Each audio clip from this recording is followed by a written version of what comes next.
O ibrutinib é um medicamento que está dentro do rol de procedimentos da ANS, mas até hoje a ANS não incorporou esse medicamento para tratamento daqueles pacientes, por exemplo, com macrobolinemia de Waldstrom.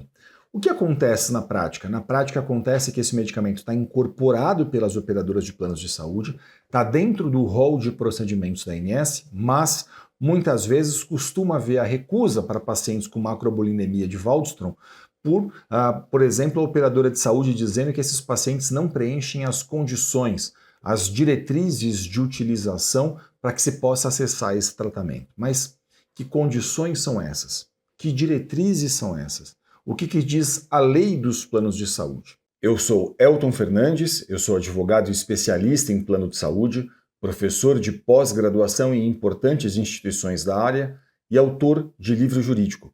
Hoje eu vou tentar desmistificar um pouco para vocês sobre as regras do setor dos planos de saúde.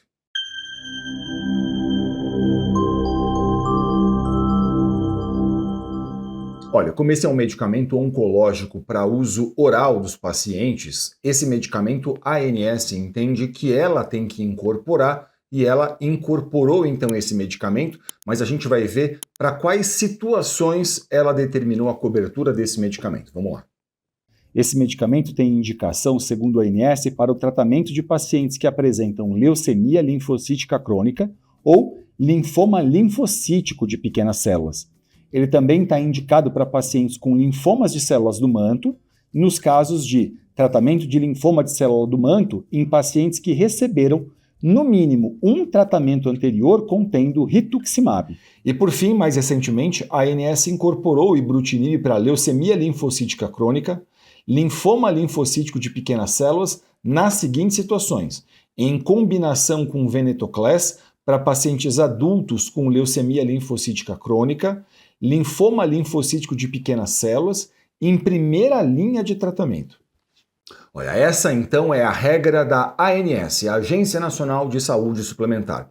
Essa regra está definida dentro do que a gente chama de Resolução Normativa número 465 de 2021. O que faz a ANS? Ela incorporou esse medicamento, como a gente viu, para essas específicas situações, de forma que, se o caso está em acordo com essas situações especificamente, a operadora de plano de saúde, segundo o entendimento da ANS, está obrigada a fazer a autorização.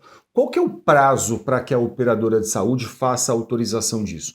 O prazo é de 10 dias. 10 dias úteis é o prazo que a operadora de saúde deve levar para fazer com que esse medicamento chegue até a casa do paciente, chegue até a casa daquela pessoa que vai fazer a utilização.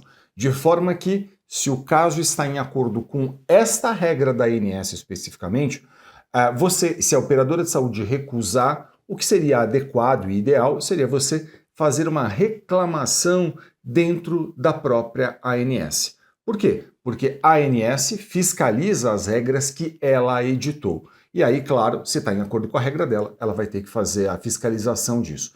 Isso pode levar tempo, claro, mas você tem esse direito, essa prerrogativa de fazer isso. Se seu caso não está em acordo com a regra da ANS, aí provavelmente não me parece que a ANS vai tomar algum partido disso ou vai botar a mão nesse tipo de questão. Claro, você tem toda a possibilidade ainda de fazer a reclamação, mas aqui é importante dizer, numa situação como essa, o que eu considero mesmo adequado é que você converse com um advogado especialista em plano de saúde. E por que eu acho importante que você faça isso? Porque, veja, a lei dos planos de saúde atualmente, a lei 9656 de 98, ela diz que mesmo que um tratamento prescrito ao paciente não esteja em acordo com a regra da ANS, com esse rol de procedimentos da ANS, o tratamento deve ser autorizado se ele estiver em acordo com a ciência. Então veja o que acontece muitas vezes. O médico participa de congressos, ele lê publicações científicas, ele pode olhar, por exemplo, para o que outras agências de renome internacional, como a FDA, a Europa, por exemplo, fazem ali a indicação de estudos que corroboram a indicação técnica dele. Olha, esse medicamento serve para os casos tais. E aí, claro, esse profissional preocupado com o paciente, ele quer fazer uma prescrição que está em acordo com a ciência, mas que não está em acordo com a regra da ANS que a gente viu anteriormente. E aí o plano de saúde recusa o fornecimento disso, porque as operadoras de planos de saúde ainda entendem majoritariamente que elas só devem custear aquilo que está dentro dessa regra da ANS que a gente leu. Então existe um descompasso entre o rol da ANS muitas vezes e a ciência. E existe um descompasso também porque a operadora de plano de saúde, ao invés de cumprir a lei, ela cumpre exclusivamente o critério que está dentro desse rol de procedimentos da ANS que a gente leu. E aí? O que fazer numa situação como essa? Nessa situação, um advogado especialista em plano de saúde vai poder analisar o seu caso e ele vai poder, então, a partir dessa análise, entender o seguinte: se está em acordo com a regra da ANS, ele pode, ele mesmo, inclusive, ajudar você a formalizar a reclamação dentro da ANS. Essa é uma prerrogativa que um advogado tem, que esse profissional possui. E aí, claro, se não estiver em acordo com a regra da ANS, ele vai ter que entender o caso, analisar se é, por exemplo, a situação de mover eventualmente uma ação judicial contra esse plano de saúde, a fim de buscar no Poder Judiciário a cobertura desse tipo de tratamento. Okay? Então, essa é uma possibilidade que o advogado possui. E claro, você deve estar perguntando, mas será que se eu tiver, por exemplo, que mover uma ação, como é que isso funciona, né? Como é que seria isso na prática? Isso não vai levar muito tempo? Deixa eu explicar um pouquinho para vocês essa questão. Olha, a ação judicial é um procedimento. Esse procedimento, por exemplo, ele pode ser feito com um pedido de liminar. O que é um pedido de liminar, né? Um pedido de liminar é um requerimento que você faz a um juiz pedindo que ele determine desde logo, desde o começo do processo, o fornecimento do tratamento que aquela pessoa precisa. Então, por exemplo, se você demonstra para um juiz que existe um direito e uma urgência, o que o juiz pode fazer? Ele pode determinar desde logo o fornecimento daquilo que você está fazendo o pedido. Então, ele olha para o caso, ele sabe que um processo vai ser longo, e bem porque o juiz sabe que um processo vai ser longo, muitas vezes ele vai poder dizer o quê? Olha, estou entendendo que nesse caso, esse beneficiário aqui ele não pode esperar o final do processo para poder usufruir desse direito. Então, entendendo que existe direito e que existe urgência, ele pode, então, determinar essa liminar. Ele pode conceder essa ordem liminar a fim de que a pessoa possa usufruir desse direito logo no começo do processo. Ele pode fazer isso a qualquer momento, né, a qualquer momento da ação judicial, mas é mais comum, por exemplo, que haja essa análise desde logo, desde o começo, a fim de que, demonstrando que existe direito, demonstrando que existe urgência, que seu caso está em acordo com a lei, que o relatório médico faz a indicação clara de que há uma urgência, de que o caso está em acordo com a ciência, por exemplo, ele possa então fazer a determinação disso. E note, esse processo hoje em todo o Brasil é inteiramente eletrônico.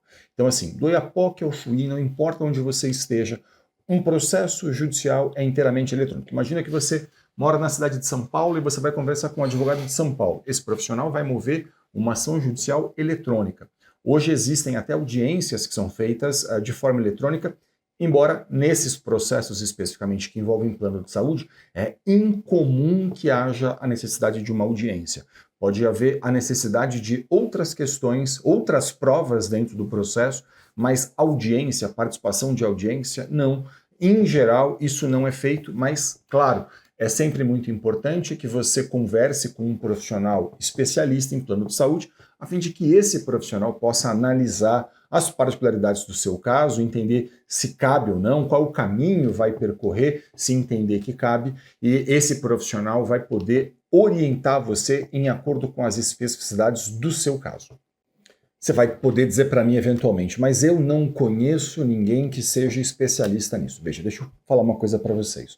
Hoje, essa consulta com o seu advogado pode ser feita até de forma online. E eu tenho muito orgulho de dizer para vocês que em todo o Brasil, nas pós-graduações em que eu leciono, a gente forma profissionais cada vez mais capacitados, especialistas nisso, capazes de olhar profissionalmente para uma questão como essa, capazes de fazer uma análise cuidadosa de um caso, a fim de poder entender quais são as possibilidades que a gente tem, quais são os caminhos que vão ser percorridos. Então, se você não conhece um profissional aí da sua cidade, por exemplo, você pode buscar isso pela internet, fazer isso online com um profissional, não tem problema nenhum, até porque, como eu mencionei para vocês, um processo que eventualmente tenha que ser movido um processo, essa ação será eletrônica, tudo correrá eletronicamente. Então, não importa se você está numa cidade e seu advogado está na outra cidade, se você está num estado e seu advogado está muito distante de você, porque tudo isso pode ser feito hoje de forma online,